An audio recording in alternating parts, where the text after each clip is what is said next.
This is how you build the foundation that approvals are built on. And this is how you start playing the game from the same side as the lenders instead of being stuck in the consumer position forever. Now, let us talk about the different parts of a Metro 2 file, but in a way that makes sense. If you were explaining it to a family member, the header segment is like the envelope. It tells the bureaus who is sending the data. It includes your furnisher, ID company, name, address, and technical information so the bureaus know the file came from a legitimate source. Then you have the base segment that is the body of the message. This is where the real account details live. Every account you report must have a base segment with name, date of birth, address, social number, account type, date, open balance status, and so on. Then there are optional segments. These are used when the account has something special going on, like a bankruptcy, a dispute, a payment arrangement, a repossession, or a special condition. These optional segments give more depth to the story and help the bureaus interpret the account correctly. Finally, you have the trailer segment that is like saying the end. It closes the file and tells the bureaus how many accounts are inside the batch. So when you look at it like that, Metro 2 stops being scary. It is just a structured story the bureaus can read.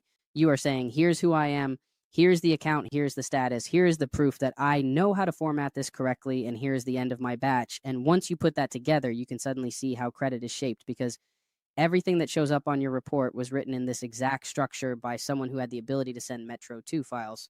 So imagine what becomes possible when you are that person. Instead of just the person reading what someone else posted, you can take a paid account that belongs to you and report it cleanly so it hits your file as positive.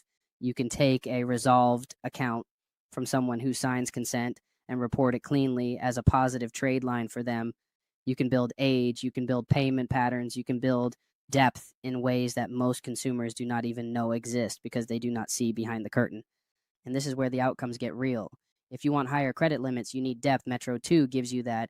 If you want better loan approvals, you need age and payment history. Metro 2 gives you access to that. If you want business funding, you need strong primary trade lines.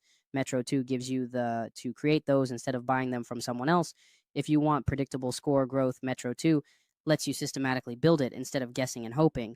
Metro 2 is not about data, it is about leverage. Whoever controls data controls outcomes. Whoever reports the data controls the story.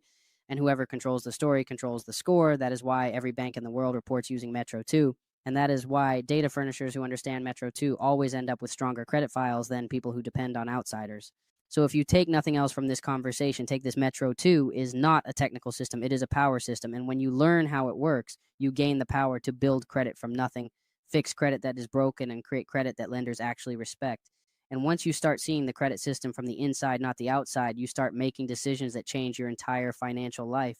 Approvals become easier, limits become higher, and opportunities become bigger because you are finally speaking the language that everybody else has been whispering behind the scenes.